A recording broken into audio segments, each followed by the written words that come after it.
자, 지난주에는 평강에 대해서 설교했습니다. 지지난주에는 뭐예요? 잊어버렸나요? 기쁨. 여러분 기쁨과 평안의 삶을 살고 계십니까? 얼굴 한번 들어보세요. 그닥 기쁨과 평안한 얼굴들이 아닌 것 같은데, 오늘의 주제는 자족입니다.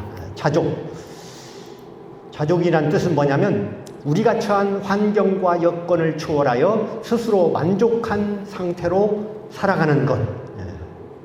우리의 환경과 여건이 어쩌라든지 그걸 초월해서 스스로 만족한 삶을 살아가는 것을 가리킵니다. 따라서 자족이 있어야만이 기쁨도 있고 평안도 가능합니다. 그래서 오늘 말씀을 잘 들으면 자족과 함께 기쁨과 평안까지 얻을 수 있습니다. 이것을 일타삼피라 하는 거예요. 자, 오늘 말씀 잘 들으시기 바랍니다. 자, 4장 9절까지 보면 집에 가서 한번 쭉 읽어보세요. 바울은 빌립보 교인들에 대한 권면의 말씀을 끝내고 있습니다. 그리고 마지막으로 해야 할 말이 남았습니다. 그것은 바울이 옥에 갇혔을 때 에바브로디도 편으로 보내준 선물에 대한 감사의 뜻을 전하는 것입니다. 그러니까 에바브로디는 그 빌립보 교인들의 선물을 가지고 바울을 면회하고 돌아가는 참이었어요. 그 돌아가는 그 편으로 편지를 붙이는데 그 편지에 빌립보 교인들에게 대한 심심한 감사의 뜻을 적습니다. 그래서 이 감사의 말이 10절서부터 22절까지 상당히 길게 나열이 되어 있습니다. 그런데 이제 자세히 읽어보면 한두 마디면 들 감사의 말이 길게 느려진 데는 이유가 있습니다. 14절을 한번 볼까요? 14절부터 19절. 14절을 보면 그러나 너희가 내 귀로움에 함께 참여하였으니 살아있도다. 빌립보 사람들아 너희도 알거니와 복음의 시초에 내가 마게니아를 떠날 때 주고받은 내 일에 참여한 교회가 너희 위에 아무도 없었느니라 하면서 이제 감사의 얘기가 나오죠. 뭐 이런 얘기입니다. 당신들이 불신양면으로 도와줘서 감사합니다. 당신들의 기도와 도움이 없었다면 시련을 이기지 못했을 것입니다. 하나님께서 여러분에게도 100배, 1000배로 갚아주실 줄 믿습니다. 지금 우리식으로 표현하면 뭐 이런 표현이 되겠습니다. 자, 그렇다면 11절에서 13절 표현, 내가 궁핍하러 말하는 것이 아니라 어떠한 형편이든지 나는 자족하기를 배웠노라. 내게 능력 주시는 자 안에서 내가 모든 일을 할 수 있느니라. 이 표현은 좀 문맥에 안 어울립니다. 잘 들어야 합니다. 지금 목사님이 뭔 말 한다냐. 어울리는 표현을 하자면 이거예요. 제가 잘 예를 들어볼게요. 저 정말 힘들었습니다. 기도도 해보았는데 응답도 없었고요. 그냥 죽고 싶었습니다. 그런데 여러분의 도움으로 이렇게 힘을 얻었습니다. 하면서 이제 아까 얘기한 대로 당신들이 물심양면으로 도와줘서 감사합니다. 하나님께서 100배, 1000배 갚아주실, 이렇게 되어야 하는데, 잘 따라오고 있는 거죠? 이렇게 되어야 하는데, 뭐라고 합니까? 나는 어떤 환경에서도 자족을 배웠습니다. 한 발 더 나아가서 내게 능력 주시는 자 안에서 나는 모든 것을 할 수, I can do everything.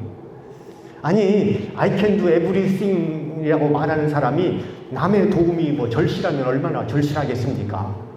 절실하지 않은 거죠. 그런데 당신들이 도와줘서 감사하다고 말하고 또 한편으로는 나는 모든 거 할 수 있어. 나는 자족해. 당신들 안 도와줘도 나는 괜찮게 살 수 있어. 그러니까 앞뒤가 안 맞는 거예요. 그래서 이제 당시 바울의 심경을 대변하면 이렇습니다. 바울은 진정한 마음으로 빌립보 교인들에게 감사하는 마음을 가지고 있는데 그와 동시에 이런 생각을 가지고 있습니다. 당신들의 도움이 없어도 나는 주님의 도우심과 자족하는 마음으로 별다른 어려움 없이 살아갈 수 있습니다. 그러니까 솔직히 인간의 도움이 필요하지만 인간의 도움에는 한계가 있잖아요. 인간의 도움보다도 더 중요한 것은 보이지 않는 하나님의 손길이 훨씬 더 낫습니다. 그런데 그것을 너무 강조하면 도와준 성도들이 또 섭섭할 수 있지 않습니까? 그래서 고민하면서 편지를 쓴 흔적을 오늘 본문에서 발견할 수 있습니다. 여기 보면 11절에 내가 궁핍함으로 말하는 것이 아니라 라는 구절이 나오고, 좀 더 내려가면 13절에 내게 능력 주시는 자 안에서 내가 모든 일을 할 수 있느니라 이렇게 했다가 14절에 또 바로 이어서 그러나 너희가 내 괴로움에 함께 참여했으니 참 잘하였다, 감사한다 이렇게 쓰고 있는 거예요. 그러니까 만약에 바울이 얼굴을 맞대고 커피 한 잔을 나누면서 서로 대화하면 이런저런 얘기하면서 뭐 내가 이렇게 자족을 했지만 그럼에도 너희들이 도와줘서 고맙다 이런 여러 가지로 설명할 수도 있고, 그리고 또 같이 마주 앉아 있으면 말 안 해도 통할 수도 있고. 그런데 지금은 뭐 이건 SNS도 아니고 옛날 필기도구도 구하기 힘든 시절에 이 글로 표현한다는 것에 좀 애를 먹고 있는 거예요. 한마디로 정리하면 내가 어쩔 수 없이 안 빛났도 무소유 내려놓음을 주장하는 것이 아니라 어떠한 상황에서도 주님이 함께 하시니 기쁘고 평안하고 만족합니다. 그러나 당신들의 도움도 잊지 않고 감사합니다. 이렇게 얘기하고 있습니다. 그러다 보니까 좀 길게 설명이 필요했던 것이죠.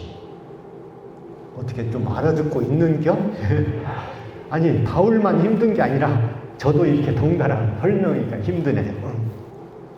대충 알아들으면 됩니다.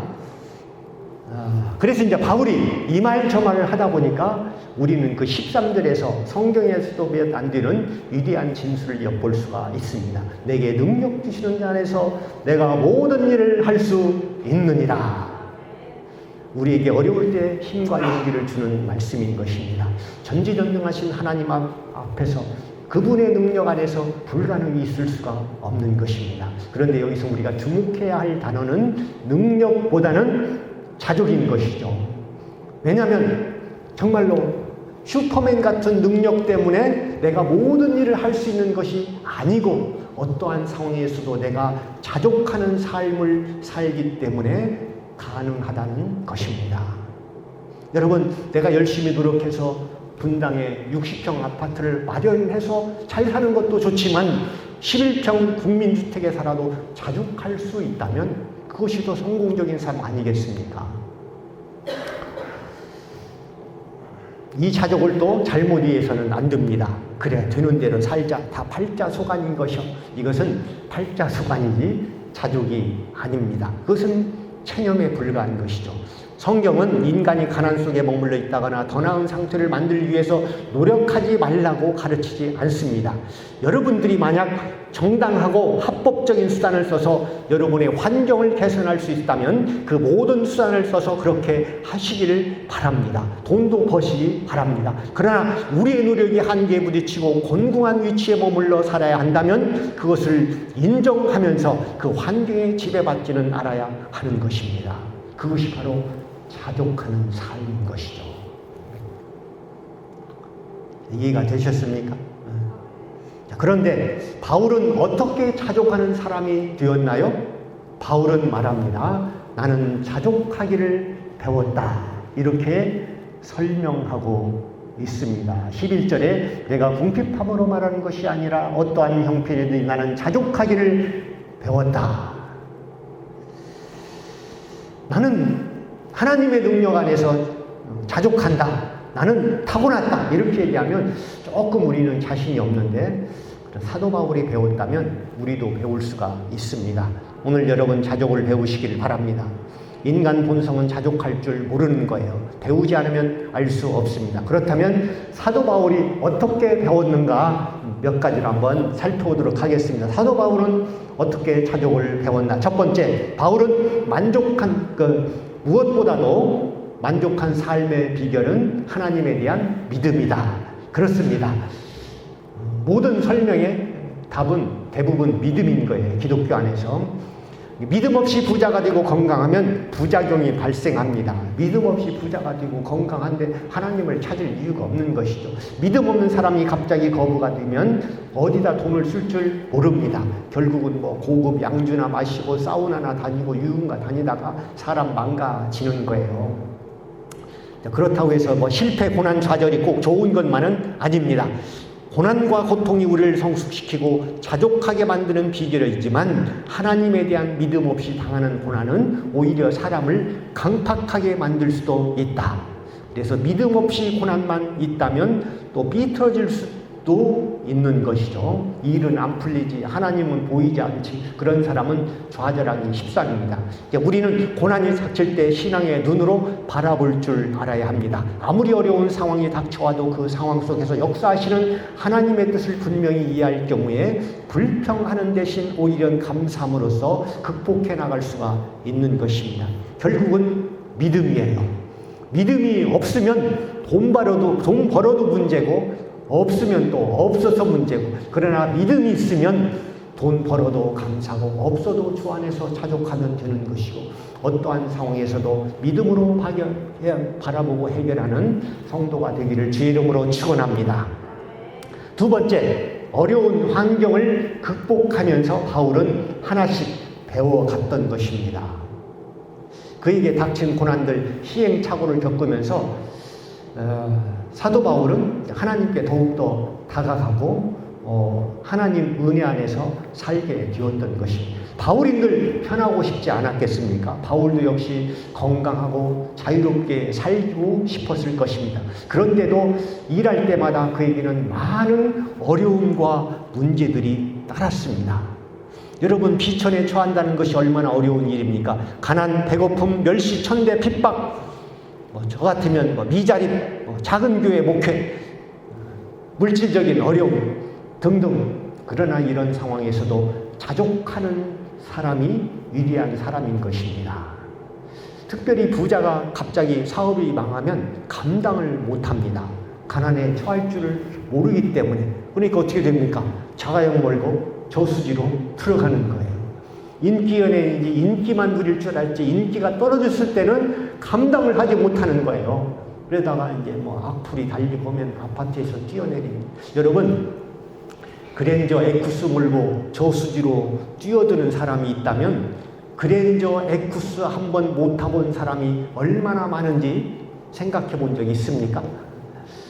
못 살겠다고 아파트에서 뛰어내리는 사람들 많지만 그런 아파트에서 한 달만이라도 살아봤으면 하는 사람들이 얼마나 많은지 몰라요. 반지하에서 기생충같이 살아가는 사람이 있잖아요. 주어진 삶에 자족하기 때문에 우리는 반지하에서 살고, 에쿠스 없어도 그냥 스파크라도 몰고 살고, 10,000원 전철 타고 출퇴근하는 거 아니겠습니까? 여러분의 삶의 경험에서 자족을 배우는 성도가 되기를 간절히 바랍니다. 사도 바울은 어떤 형편에서도 자족을 했던 거예요. 그래서 하나님은 이렇게 자기를 긍정하는 사람을 좋아하십니다. 예수 믿고 얻은 가장 큰 축복은 이런 긍정적인 믿음이 생긴 것입니다. 그러니까 환경을 내 뜻대로 바꾸지는 못해도 어떠한 환경에서도 적응할 수 있는 그런 믿음, 그런 삶, 그런 사람은 항상 감사할 수 있는 것입니다. 여러분, 오늘 날씨 춥잖아요. 날씨를 내 마음대로 바꿀 수 있으면 얼마나 좋겠습니까? 그러나 바꾸진 못해도 어떤 날씨에서도 감사하면 되는 거예요. 교회에서는 실컷 말씀 듣고 찬송가 부르다가 예배 마치고 나가는데 막 비가 내려요. 그러면 왜 하필 이때 비가 와? 날씨 한번 더럽네 하면 하나님 섭섭하십니다. 날씨를 주관하시는 분 하나님이시거든요. 그러니까 우리는 비가 오나 눈이 오나 바람이 부나 오직 감사하고 거기에 적응하며 살아가는 것이. 여러분, 날씨가 추우면, 더우면 사람들이 이제 불쾌지수가 올라가고 굉장히 신경질적이 되지 않습니까? 그런데 생각해 보세요. 방 하나를 덮이려고 우리는 얼마나 많은 석유를 떼야 합니까? 비닐하우스를 하는 사람들이 겨울에 그 비닐하우스를 덮이려고 난방비가 얼마나 드는지 아십니까? 그러나 하나님은 석유 한 방 태우지 않고 전 한국을 데울 수가 있습니다. 때가 되면 그런 하나님을 찬양하는 여러분들이 되기를 바랍니다. 또 여름에는 얼마나 많은 파리, 모기, 벌레들이 또 돌아다닙니까? 그런데 겨울이 되면 하나님은 살충제 한번 뿌리지 않고 모든 해충을 다 박멸하십니다. 그게 바로 전지전능하신 하나님의 능력 아니겠습니까? 그렇다면 우리는 불평불만할 것이 아니라 더우면 더워서 좋고 추우면 추워서 좋고 바람 불면 바람 불어 좋은 날. 어디서 많이 듣던 제목 같은데 환경에 맞춰서 우리가 살아가는 거 그게 바로 자격이라고 했잖아요. 어느 날 한 청년이 랍비에게 와서 결혼을 하겠다고 얘기를 합니다. 그러나 그 처녀 한숨 지르는 처녀 아니냐 했더니 그 청년이 말합니다. 아마 그 처녀가 얼굴이 좀 예뻤는가 봐요. 그러니까 이렇게 얘기를 했답니다. 그냥 결혼해서 조금씩 고쳐가며 살려고 해요. 그러자 이렇게 랍비가 말했답니다. 고쳐가며 살려면 그만두게. 그러나 맞춰가며 살려면 결혼하게. 남을 고쳐서 살려고 하면 행복하기 힘들지만 나를 고치고 맞춰서 살려고 하면 행복할 수 있습니다. 믿으십니까? 그런데 사실은 맞춰가며 사는 것도 쉽지 않습니다. 최고의 방법은 뭐냐면 고치지도 말고 맞추지도 말고 맞춤형 인간을 만나시기 바랍니다. 이미 만났는데 어떻게 합니까? 이미 만났다고라? 그럼 살지 말고 버티십시오.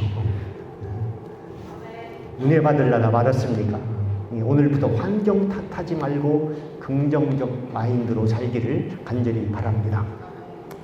자, 바울은 자족을 어떻게 배웠습니까? 그리스도의 능력을 계속 받았기 때문에 자족할 수 있었던 것입니다. 13절에 보면 나에게 능력 주시는 자 안에서 나는 모든 것을 할 수 있습니다. 그분은 오늘 또 나에게 능력을 주시는 거예요. 바울이 감옥에서도 초연하게 살 수 있었던 가장 큰 원인은 끊임없이 영적 에너지를 공급해 주시는 하나님과 함께 하셨기 때문에 그렇습니다. 내가 자족하는 진짜 비결은 내 속에서 끊임없이 힘을 불어넣어 주시는 예수 그리스도 때문입니다. 그것이 바로 비결인 거예요.